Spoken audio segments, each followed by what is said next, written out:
Praise the Lord. I'm excited for the Word of God. I don't know, pero excited na excited ako sa Word of God. And I know that God will speak to us this afternoon. Amen? If you have your Bibles with me, open it in 1 Kings chapter 19, verses 1 to 8. Sabi dyan, when Ahab got home, he told Jezebel everything Elijah had done, including the way he had killed all the prophets of Baal. Verse 2, so Jezebel sent this message to Elijah, may the gods strike me and even kill me if by this time tomorrow I have not killed you, just as you have killed them. Verse 3, Elijah was afraid and fled for his life. He went to Beersheba, a town in Judah, and he left his servant there. Then he went on alone into the wilderness, traveling all day. He sat down under a solitary broom tree and prayed that he might die. I have had enough, Lord, he said. Take my life. Kunin mo na ako, Lord, for I am no better than my ancestors who have already died. Then he lay down again and slept under the broom tree. But as he was sleeping, an angel touched him and told him, get up and eat. Sabi mo nga sa katabi mo, get up and eat. He looked around, and there beside his head was some bread baked on hot stones and a jar of water. So he ate and drank and lay down again. Then the angel of the Lord came again and touched him and said, get up and eat some more, or the journey ahead will be too much for you. So he got up and ate and drank, and the food gave him enough strength to travel 40 days and 40 nights to Mount Sinai, the mountain of God. Today's message was titled, When the Fire Fades. When the Fire Fades. Alam niyo po, in my personal Bible study, sa personal ko pong quiet time, kakatapos ko lang po ng Book of Acts. And one thing I realized and I noticed sa Book of Acts is something na nag-speak talaga sa aking puso at talagang nagkaroon ng malaking impact sa aking buhay. Is that na-realize ko na ang mga Kristiyano na katulad natin, kasi ang Book of Acts po is documentation yan kung paano in-establish yung early church, kung paano nagsimula yung early church. Ito yung life nila after na si Jesus ay bumalik na sa langit. Ito yung panahon na wala na si Jesus physically. Hindi na nila nakikita si Jesus physically. So na-realize ko sa pamamagitan ng Book of Acts na ang mga Kristiyano na katulad natin, we need encouragement. We need constant encouragement. Kailangan natin ng encouragement ng palagi. Kasi kung mapapansin nyo, pagka binasa nyo po yung Book of Acts, napakadaming verses. Every now and then, ine-encourage ng mga disciples, yung mga members ng early church, yung mga Christians at that time. Lagi silang ine-encourage, magpatuloy sa pananampalataya, magpatuloy sa pinagagawa ng Panginoon, magpatuloy na magtiwala sa Panginoon. Kahit may mga persecution, kahit na may mga trials na dumarating, lagi silang ine-encourage na magpatuloy. And habang binabasa ko, habang pinag-aaralan ko yun, na-realize ko na ang mga tao at that time, ang mga Christians at that time, sa early church, sila yung nakakita at nakasama sa mga disciples na naka-witness, no, ng ginawa ng Panginoon, ng mga miracles ng Panginoon. Yung mga tao sa early church, kasama nila, kapitbahay nila si Peter, di ba? Kasalubungan lang nila si Paul, yung ganyan. Nakikita nila palagi, nakakasama nila palagi yung mga taong kasama din ni Jesus nung nandito pa siya sa earth. Doon sa 3 years ng ministry ng Panginoon, kasama na witness na mga disciples. So, ibig sabihin, kumaga, ang lapit, yung proximity nila, no, doon sa encouragement, yung proximity nila, na yung possibility nila na sumuko sa kanilang pananampalataya, dapat malayo di ba? Kasi kasama nila biruin mo si Peter who walked on water, kapitbahay mo, nakakasama mo, siya yung nagpipreach sa'yo. Hindi ba dapat, hindi mo naman na kailangan ng much encouragement, pero sila, nakasama na lagi yung mga disciples, kailangan pa rin nila ng encouragement again and again. Paulit-ulit na encouragement. Non-stop na pag-encourage ang ginagawa sa kanila ng Panginoon at ang mga disciples. And I've realized na kung sila nga kasama na nila yung mga disciples, kailangan pa nila ng encouragement, how much more tayo? Tayo na mga Kristiyano na hindi na natin na-witness, hindi na nga natin alam ang itsura ng mga disciples, hindi natin first hand narinig yung mga miracles ng Panginoon. Kumbaga, nagre-rely lang tayo sa salita ng Diyos sa Bible. How much more tayo, kailangan natin ng encouragement. Sabi mo sa katabi mo, kailangan ko ng encouragement. Kailangan ko ng encouragement. We all need encouragement. Amen? And yung encouragement, no, na ino-offer ng Panginoon, kasi ang thinking natin, ang encouragement is just emotional. But no, encouragement is not just emotional. It is spiritual. Kasi kailangan natin ng encouragement para magpatuloy tayong nagtitiwala sa Panginoon. Kasi aminin natin, let's admit it, napakahirap panindigan ng pagiging Kristiyano. Ang daling sabihin, I am a Christian, I am a follower of Christ. Pero kapag wala nang nakatingin sa'yo, kapag wala ka na sa simbahan, madali pa rin bang mamuhay ng isang Kristiyano? Hindi. Mahirap. Kaya kailangan natin ng encouragement. At ang encouragement na nakakatulong yan para ang mga tao ma-prepare, no, na ma-endure natin yung mga upcoming na problema, discouragement, trials, no? Parang kapag nakarinig ka ng testimony ng kasamahan natin sa simbahan na, ako, nung mayroon akong bill sa kuryente, hindi ko mabayad-bayaran, nag-provide ang Panginoon, nagpadala ang Panginoon na magbabayad ng aking Meralco bill. Kapag narinig mo yun at wala ka na rin pambayad ng Meralco, ay abang talagang ma-encourage ka. Talagang kapatid, yan ang kailangan kong word ngayon. Talagang hinahabol na ako ng pinagkakautangan ko. Kailangan ko talaga marinig, Jehovah Jireh. The Lord will provide. Because ang encouragement, nape-prepare tayo, no? Para ma-endure, para hindi tayo basta-bastang sumusuko sa buhay. Para hindi natin basta-bastang iniiwan ang pananampalataya natin sa Panginoon. Kasi you know what? Sa panahon ngayon, ang mga Kristiyano, ang daling iwanan ng pananampalataya. Kapag nagkaroon ng problema, si Lord lagi yung number 1 na iniiwan. Amen? Pero ang encouragement, nakakatulong yan para maalala mo na hindi ka nga dapat tumakbo palayo sa Diyos. Dapat lumapit ka nga sa Panginoon. The more na may sakit ka, the more na pumunta ka sa ospital. The more na may kasalanan ka, the more na magsimba ka. It's not true na kapag makasalanan ka, may nagawa kang kasalanan, hindi muna ako magpapakita sa simbahan.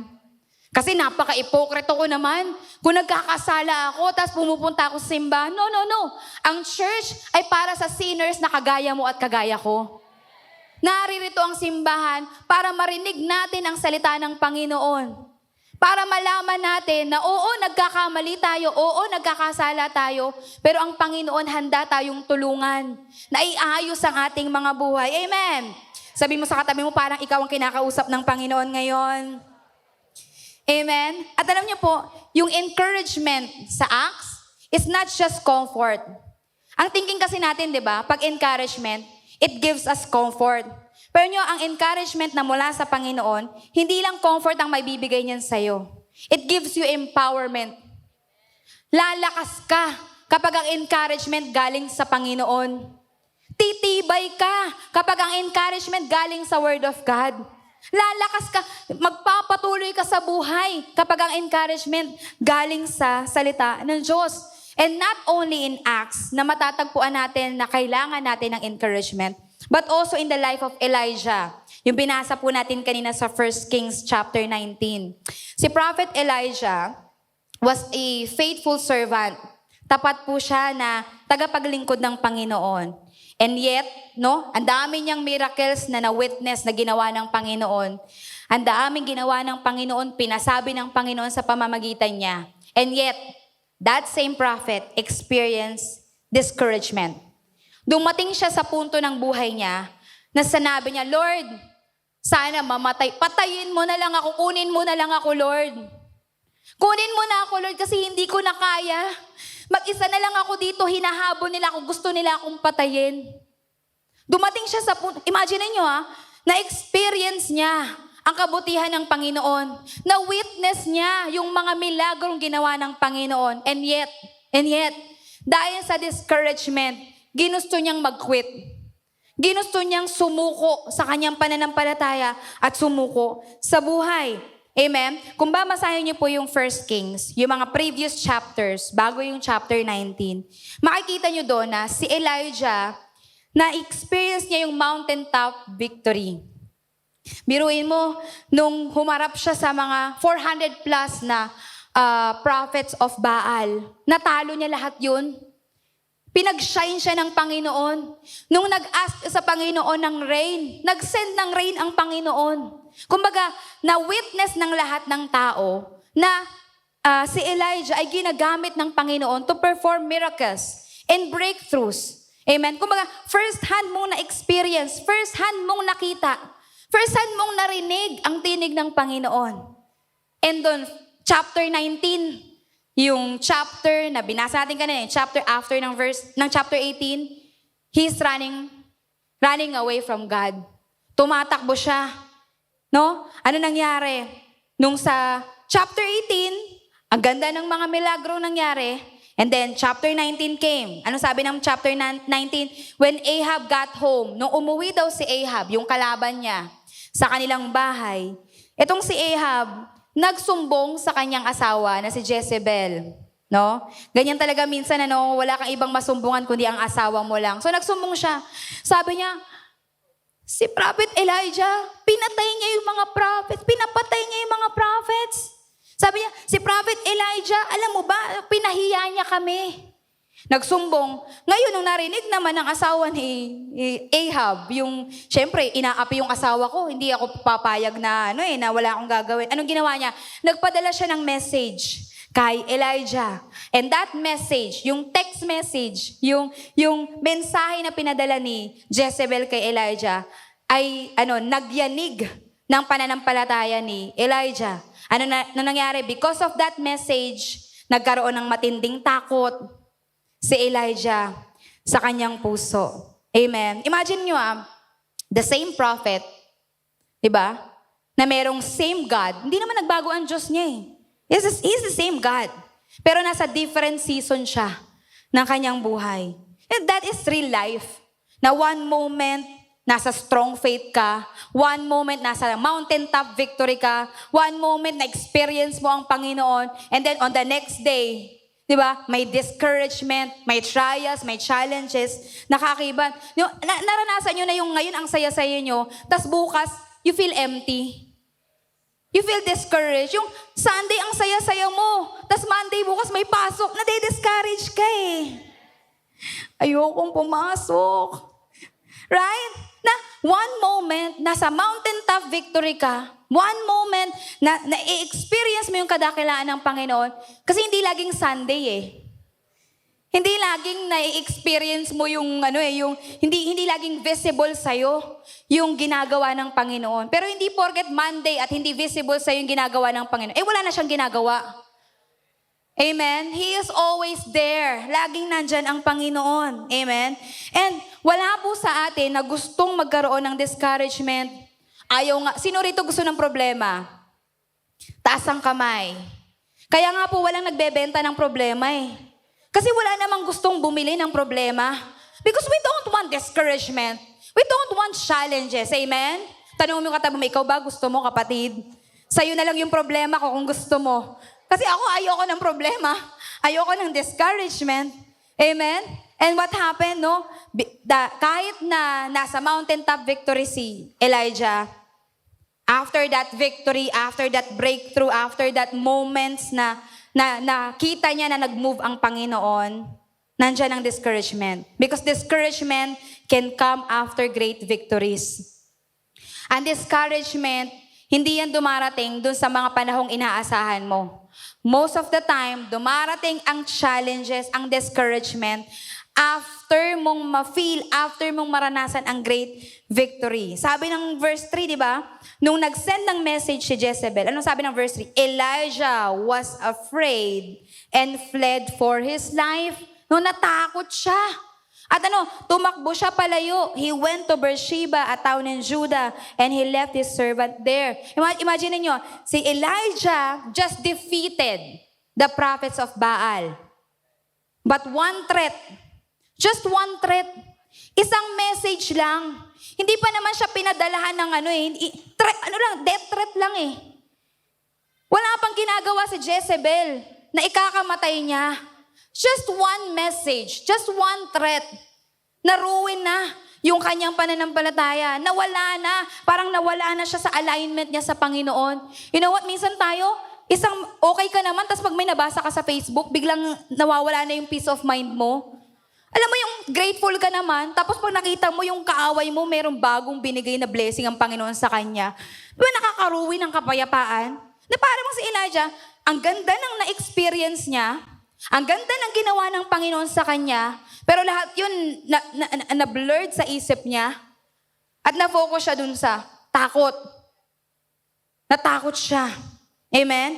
This reminds us of an important truth, that spiritual highs don't make you immune to emotional lows. Hindi porket nakatapos ka ng divine encounter, nakatapos ka ng water baptism, kaka-invite mo lang sa pamilya mo sa church, ang saya-saya nyo.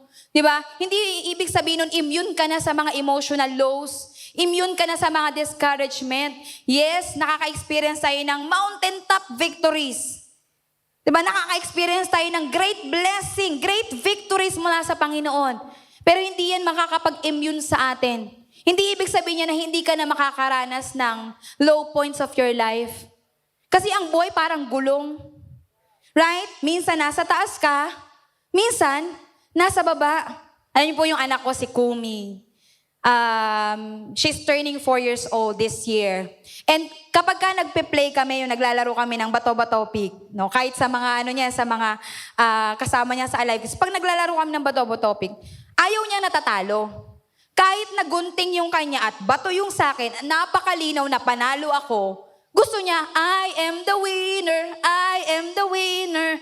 Sinasabi ko sa kanya, nak, ako yung panalo. Talo ka.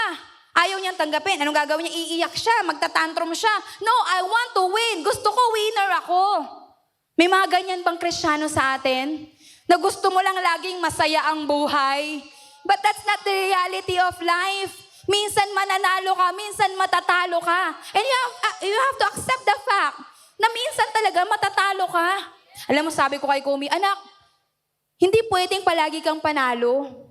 Kasi kapag palagi kang panalo, magiging hambog ka eh. Magyayabang ka na lagi ka na lang magaling, lagi kang panalo. Sometimes you have to experience defeat. You have to experience discouragement for you to realize you cannot do it alone. Kailangan mo ng Diyos. Hindi mo kayang mag-isa, kapatid. If you think na kaya mo mag-isa, nagkakamali ka, kapatid. Hindi natin kaya mag-isa. We need God. Kailangan natin ng Diyos sa ating mga buhay. Amen? Sabi mo sa katabi mo, kailangan mo ng Diyos. Amen? So what happened? Si Jezebel, nag-send ng message kay Elijah. Sabi niya, nagpadala siya ng death threat. Sabi niya, within 24 hours, you're dead.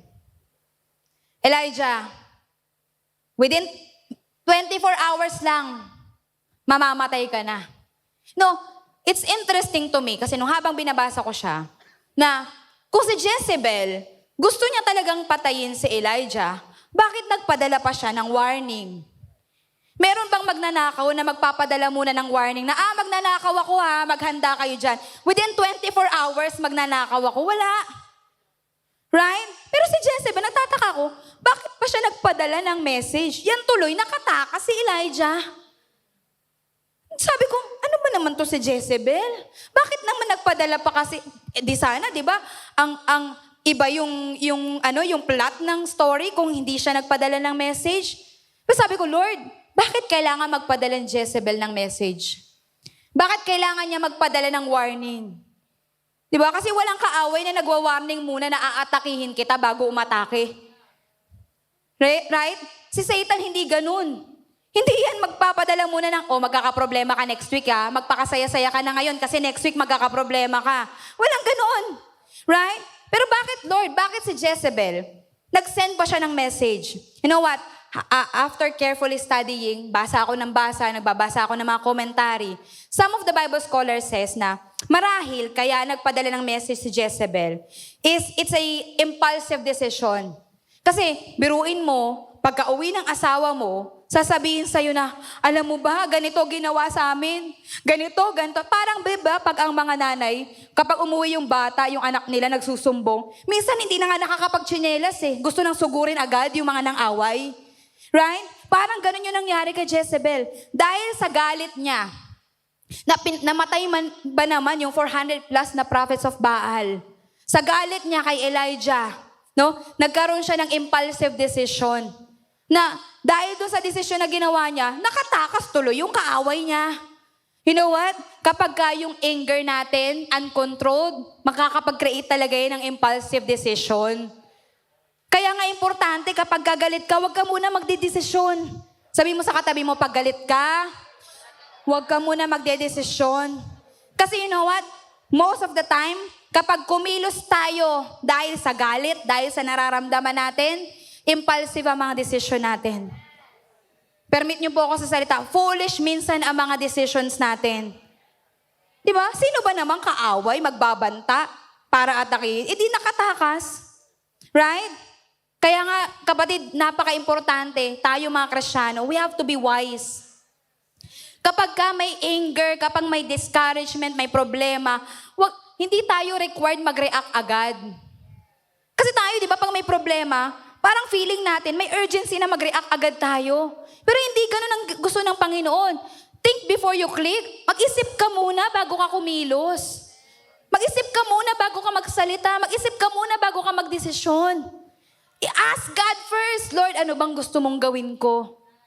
Kasi kapag ka out of anger, kumilos ka, nagdesisyon ka, dahil sa galit, dahil sa emotion mo, talagang that's a downfall of your life.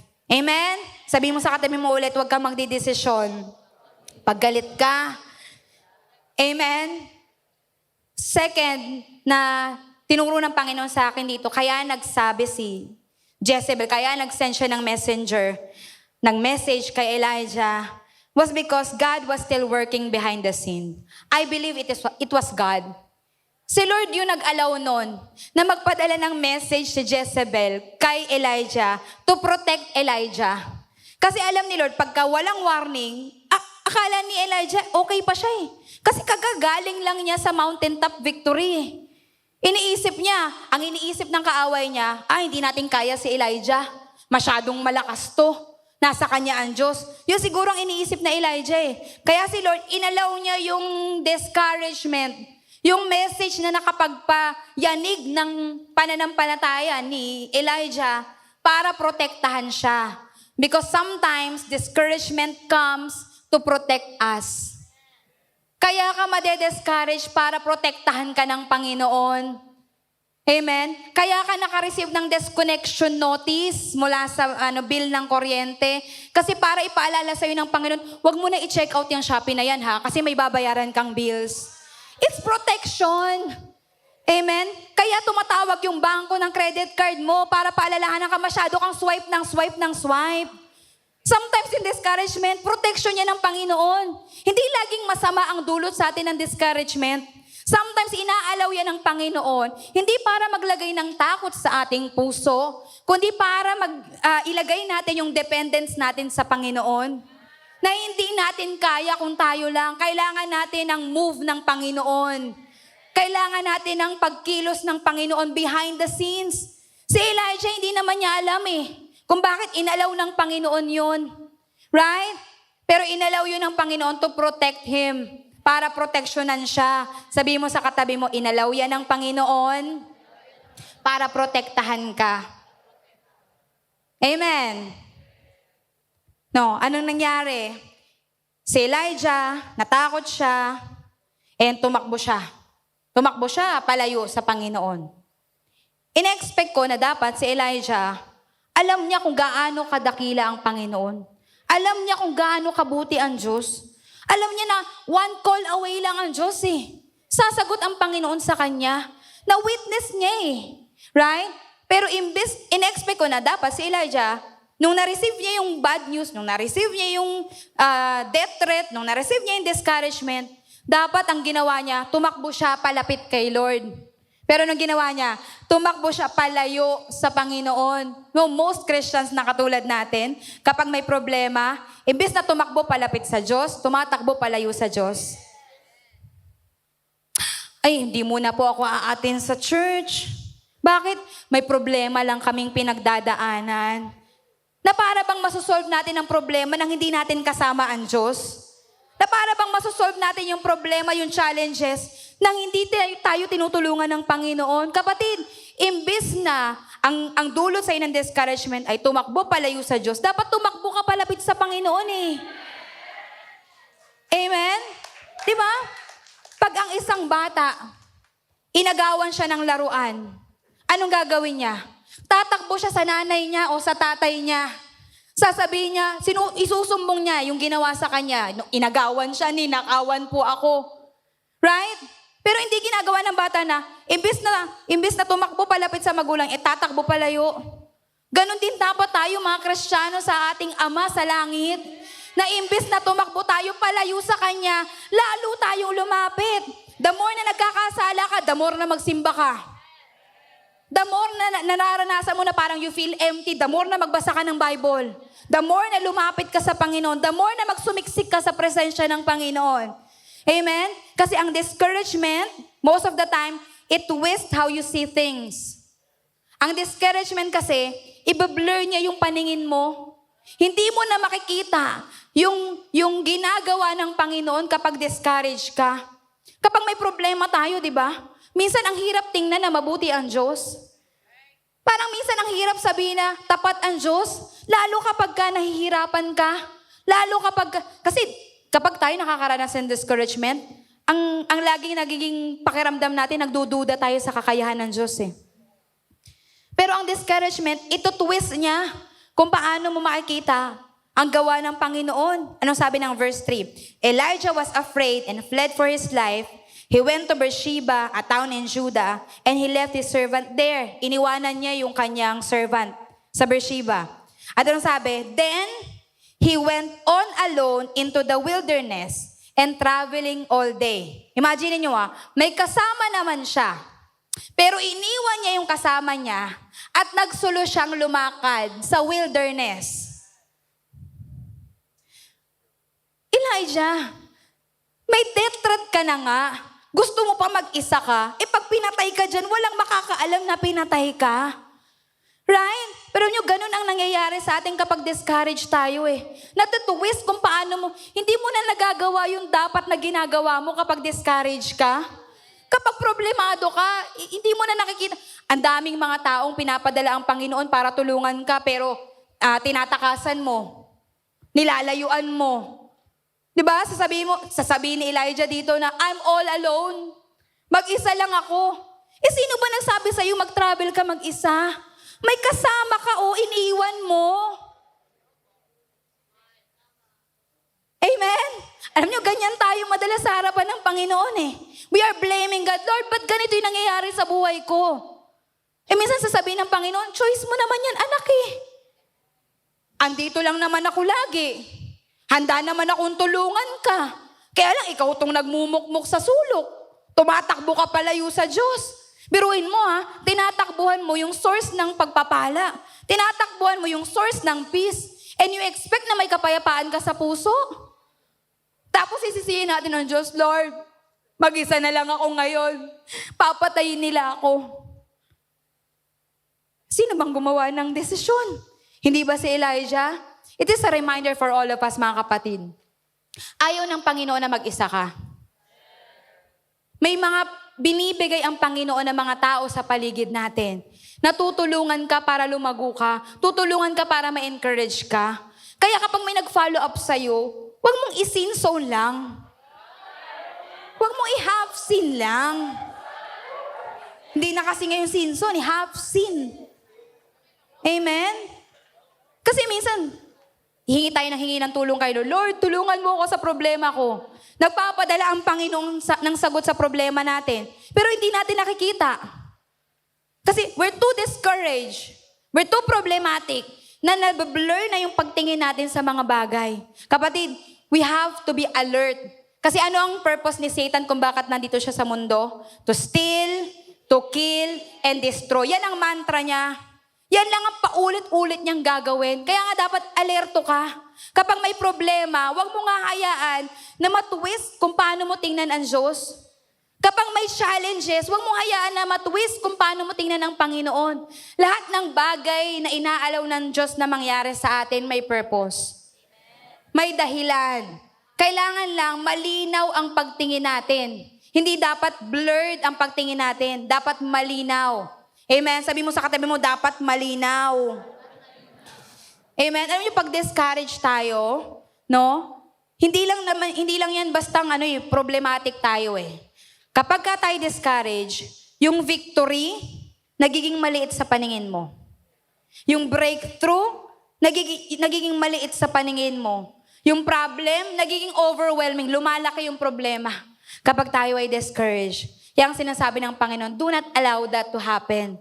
Huwag mong hayaan na kapag discourage ka, pag may challenges sa buhay mo, ay matutwist kung paano mo tingnan ng Panginoon.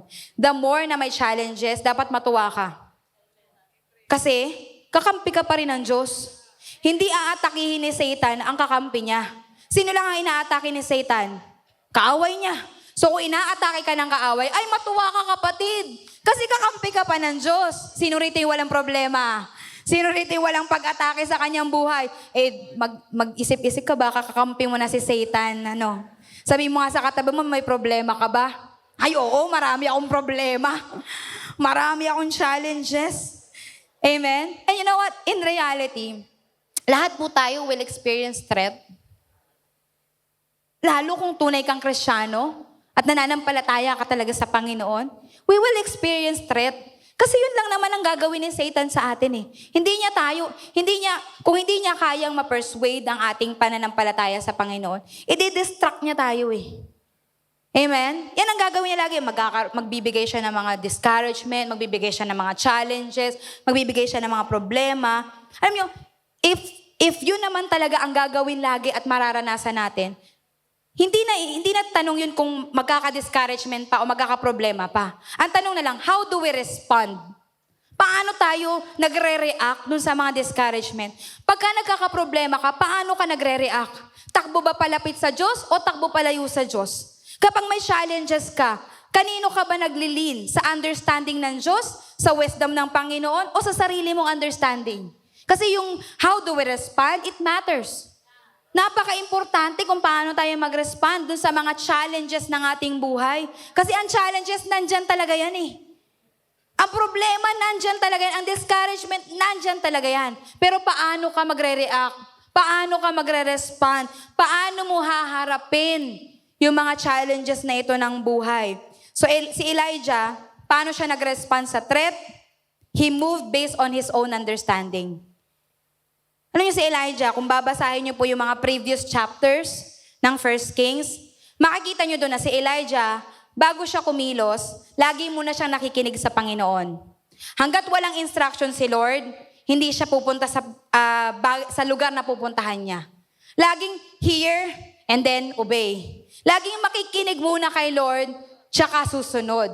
Kung mapapansin niyo yung track record ni Elijah, laging ganun. Sabi ni Lord kay Elijah, i-anoint mo yan, i-anoint niya. Pumunta ka sa lugar na to, pupunta siya sa lugar na yon. Gagawin mo to, maglagay ka ng mga bagay na yan, ilalagay na may... Kumbaga, nakikinig siya palagi sa Diyos bago siya kumilos. But this is the very first time na si Elijah kumilos nang hindi muna pinapakinggan ng Panginoon. Why? Nung na-receive niya yung message, nung nasabi sa kanya na papatayin ka na within 24 hours, hindi sinabi ng Bible na nag-pray si Elijah at nakinig sa Panginoon kung anong instruction ng Panginoon. No, ano nangyari? Natakot si Elijah at tumakbo siya palayo sa Panginoon. Amen? Know what? Nung binabasa ko to, Lord, kapag ka-discourage kami, naglilin kami sa sarili naming understanding, Lagi kami nagkakamali. Kasi yan ang reality. Kapag ka nag-lean ka sa sarili mong understanding, sa sarili mong galing, sa sarili mong talino, palagi kang magkakamali. Pero importante mga kapatid, when we face discouragement, when we face trials, challenges, makinig ka sa Panginoon. Tumakbo ka palapit sa Panginoon. Mag-lean ka sa wisdom ng Panginoon. Kasi kapag ka kumilos ka lang, based sa sarili mong understanding, magkakamali at magkakamali ka. Amen? And si Lord, kahit na gano'n ang ginawa ni Elijah, hindi niya sinukuan si Elijah. God is still there. Amen? Kasi sa mga moments ng discouragement, something shifts. Nag-shift ang ating mindset. And yung discouragement, it will begin to twist how we see things. Kasi kapag ang perspective mo, ang pagtingin mo sa Panginoon distorted, kahit gaano ka kalakas, kahit gaano ka ka-strong sa pananampalataya, you will start to make decisions outside the direction ng Panginoon. Amen? Kasi ang discouragement, it will lie to you. Sasabihin ng discouragement sa'yo, you are all alone. Sasabihin ng discouragement sa'yo, nothing is working. Sasabihin ng discouragement sa'yo, you should give up. Pero anong sinasabi ng Panginoon sa atin, do not trust everything you feel. Huwag mong pagkatiwalaan ang nararamdaman mo. Lalo pag pagod ka, lalo kapag takot ka, lalo pag discouraged ka. Kasi ang feelings, valid naman talaga yan. And feelings are real. But feelings are not always reliable. Yes, valid yan. Yes, totoo yan. Pero wag na wag kang maglilin. Wag na wag kang magre-rely sa nararamdaman mo. Kaya nga ako, pag may mga nakakausap ako, tapos sasabihin, pakikiramdaman ko muna. Yung lagi nagdidesisyon based sa nararamdaman, nako, delikado yan kapatid, kasi feelings are dangerous. Yan ang magpapabagsak sa atin. Kasi ang feelings natin, laging clouded yan, distorted yan.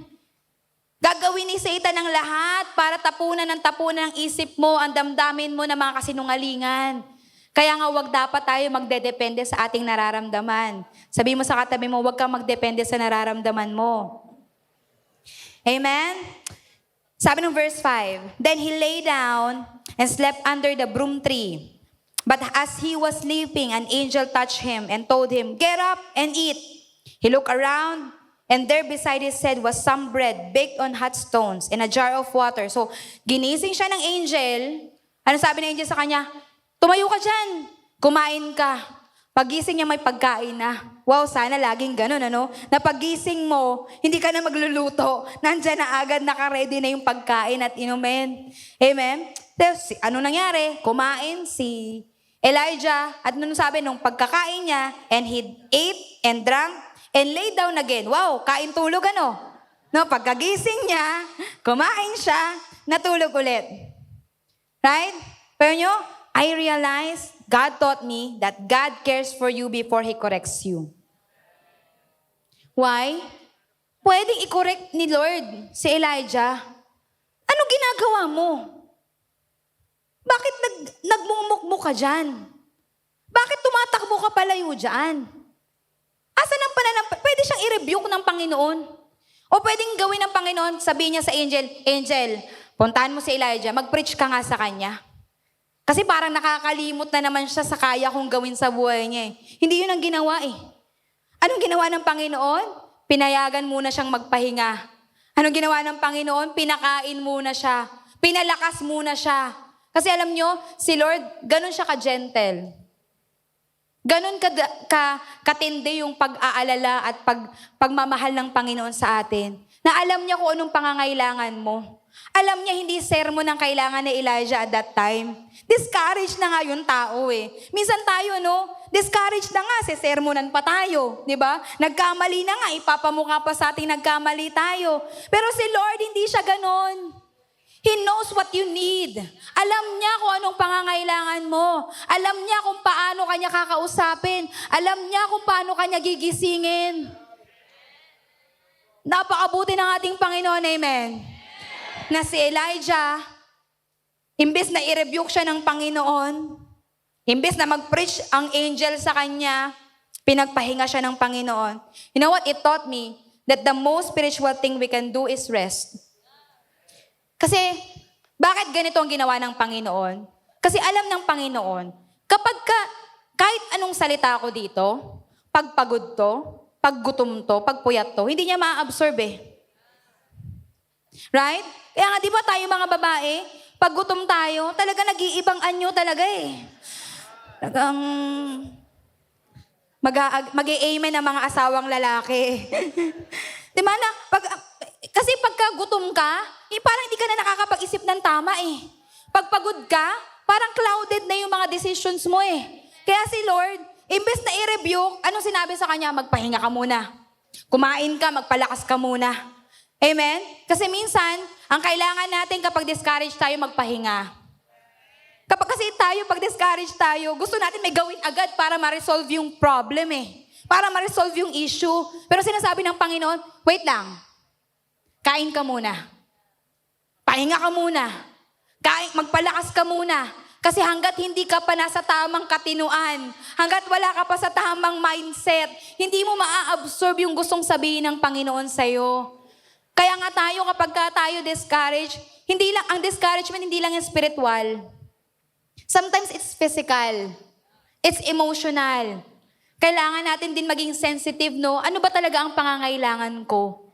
Ano ba talaga ang gusto kong gawin ng Panginoon sa aking buhay? Amen? Because He knows exactly what you need. Ang Diyos, alam niya ang pangangailangan natin. Pero tayo, most of the time, hindi natin alam kung ano ba talagang gusto natin. Hindi natin alam kung ano ba talagang pinaglalaban natin. Hindi natin alam bakit ba ginagawa natin yung mga bagay na ginagawa natin. Pero si Lord, alam niya yon. At ang sinasabi ng Panginoon sa atin ngayon, He cares for you.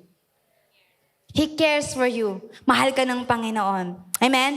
And last point, God speaks in the whisper, not just the fire. Sabi ng verse 9, but the Lord said to him, so what happened? After that, natulog ulit si Elijah, ginising siya ulit ng angel. Sabi ng angel, kumain ka pa ng marami. Kasi mahaba yung journey mo, baka hindi mo kayanin. So nangyari, kumain ulit si Elijah, nagpalakas siya, and then he journeyed 40 days and 40 nights. Ano kayang pagkain yung kinain niya, no? Ganun talaga pag ang Panginoon na nagbigay ng lakas sa'yo, hindi basta-bastang mawawala. Hindi basta-bastang mag-fade, amen? So nag-journey siya 40 days and 40 nights sa Mount Sinai. At pagdating doon, sabi ng Panginoon kay Elijah, what are you doing here? Elijah, what are you doing here? Anong ginagawa mo dito, anak? Sabi ni Elijah replied, verse 10, I have zealously served the Lord Almighty. Pinaglingkuran ko ang Panginoon. All my life, I've been a good servant. Naging mabuti akong tagapaglingkod ng Panginoon. Amen? Pero yung people of Israel, they broke their covenant with you. At ngayon, gusto nila akong patayin. Ako na lang mag-isa. Sabi niya, I am the only one left. And now, they are trying to kill me. Ako na lang mag-isa. They are trying to kill me. Sabi ng verse 11, go out and stand before me on the mountains, the Lord told him. And Elijah stood there. Imagine mo, nagdrama siya eh. Lord, I have zealously served God Almighty. Pero Lord, mag-isa na lang ako ngayon, oh. Hindi mo ba nakikita, Lord? Gusto nila akong patayin. Tumatakbo ko kasi natatakot akong papatayin nila ako. Sabi ni Lord, sige, tayo ka dyan sa mountain. Siguro ina-expect na Elijah na may konti malang, sige anak, naiintindihan ko ha, kung ano ba nararamdaman mo ha. Kasi tayo ganun ang expectation natin na gagawin ng Lord sa atin eh. Right? Pero yung ways ng Panginoon, far above our ways. His thoughts, higher than our thoughts. Hindi natin minsan ma-appreciate yung ginagawa at pagkilos ng Panginoon kasi iba yung ina-expect natin na sagot ng Panginoon. Pero sabi ng Panginoon, sabi niya, tumayo ka dyan. Sabi ni Lord kay Elijah, and what happened? Tumayo si Elijah, and the Lord passed by, and a mighty windstorm hit the mountain. It was such a terrible blast that the rocks were torn loose, but the Lord was not in the wind. Bear that in mind. After the wind, there was an earthquake, but the Lord was not in the earthquake. And after the earthquake, there was a fire, but the Lord was not in the fire. So siguro si Elijah, ayan na, magpapakita ng Panginoon ng great miracle. ng great move. Pinatayo ako sa mountain. Nakita ko yung wind. Pero wala dun si Lord. Nagkaroon ng earthquake. Pero wala dun si Lord. Merong fire. Siguro iniisip niya baka yung parang burning bush, di ba? Ay, dyan magpapakita ang Panginoon. Pero wala ang Panginoon sa fire. Anong sabi? The Lord was not in the earthquake, the Lord was not in the fire, and after the fire, there was the sound of a gentle whisper. Ina-expect ni Elijah sa earthquake, sa wind, sa fire. Pero si Lord, kinausap siya, gentle whisper. Bulong lang. Na, anak, nandito ako. Ano man ang mga pinagdadaanan mo, ano man ang mga trials, discouragement, andito ako. Iniwan ka nila, pero nandito ako. Feeling mo mag-isa ka, pero ako, andito ako. You know what? Kapag whisper, ibig sabihin malapit sa'yo. Kaya lang naman sumisigaw ang ibang tao kasi malayo. Kailangan marinig. Pero kapag bumulong yan, ibig sabihin, malapit siya sa'yo. Kaya si Lord sinasabi niya na, feeling mo mag-isa ka. Feeling mo sinaklubang ka na ng langit at lupa. Nakalimutan mo, nandito ako. I was with you all along. Kasama mo ako. Nung nararanasan mo yung mountaintop victory, kasama mo ako. Nung nararanasan mo yung takot, kasama mo ako. Nagpadala nga ako ng anghelo. Nagpadala nga ako ng pagkain sa'yo. No, minsan tayo, ginagawa na ng Panginoon ang lahat for us to realize that He is on our side. Pero minsan, inahanap pa rin natin siya sa mga extravagant things. Hinahanap natin siya sa mga malalaking bagay. Hinahanap natin siya, ina-expect natin ng mga breakthroughs, great miracles, big things na mangyayari sa buhay natin. Pero di natin nare-realize, yung kasama mo lang ang Panginoon is already a miracle, kapatid.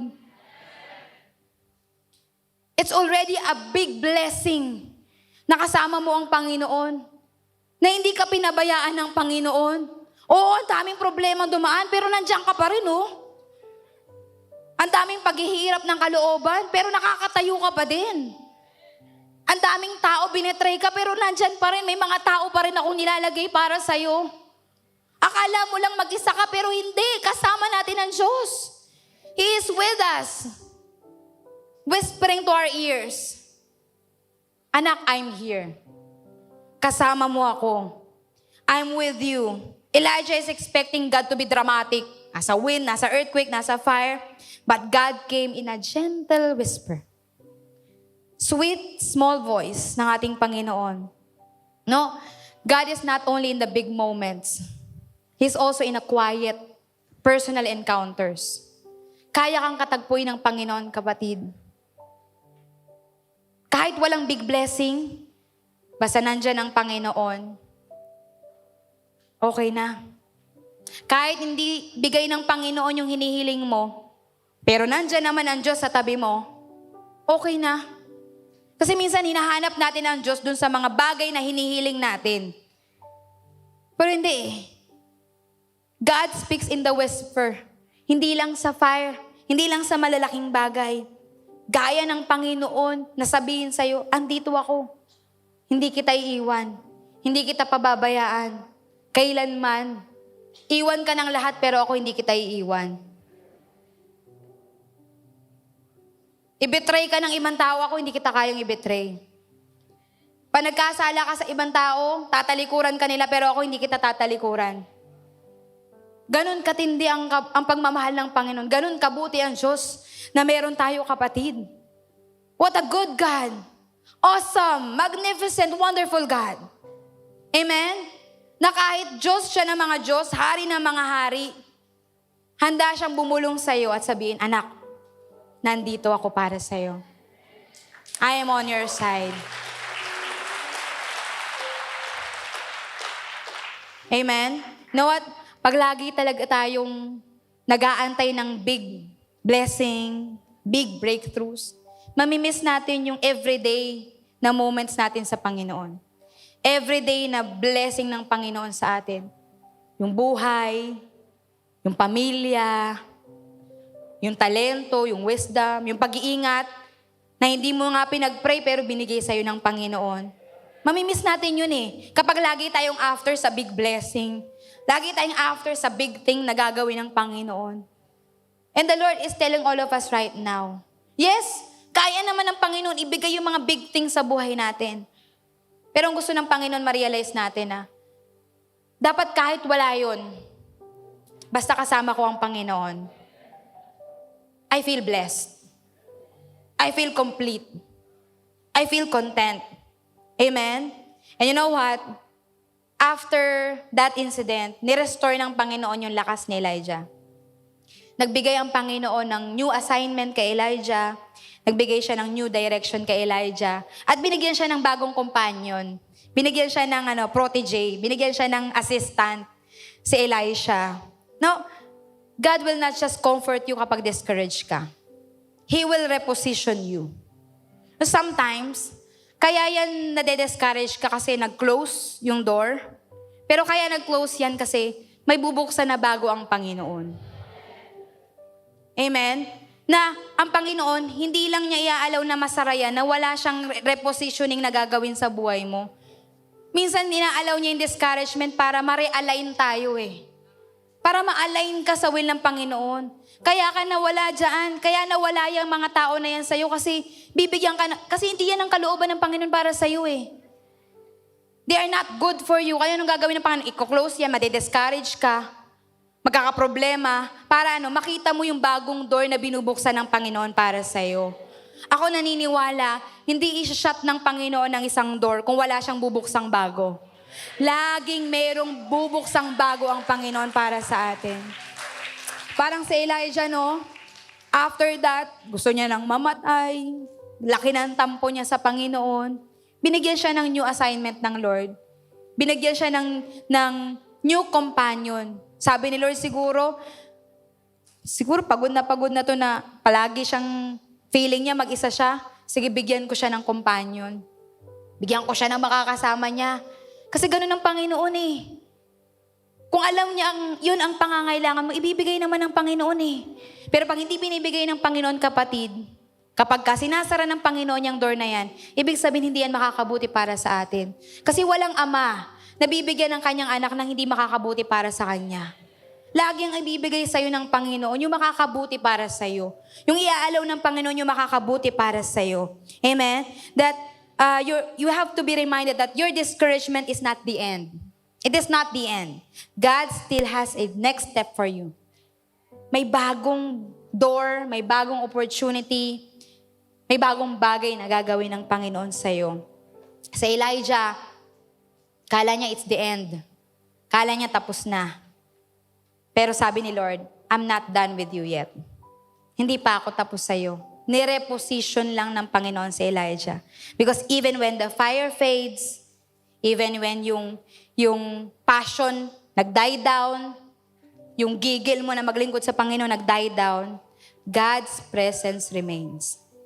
Kahit punong-puno ng discouragement, God's presence remains. Kahit tingin mo iniwan ka na ng lahat, God's presence remains. Alam niyo po, nung first Sunday of this year, nung January, first Sunday ng taon na ito, nag-preach si Pastor Stephen that this year is going to be a year of stability. Naalala niyo ba yan? Year of stability para sa ating simbahan. Tapos, I love it kasi nung nabanggit niya na mayroong spiritual rest na ibibigay ang Panginoon sa atin. Yun, nung narinig ko yun, I was expecting na, wow, finally, Lord. Kasi yung 2025 ko, punong-puno ng pagsubok talaga eh. Sabi ko, Lord, finally, stability. Finally, spiritual rest. Sabi ko, tagal-tagal ko nang inaantay yung spiritual rest na yan. Punong-puno na, lagi na lang may challenge yung buhay ko.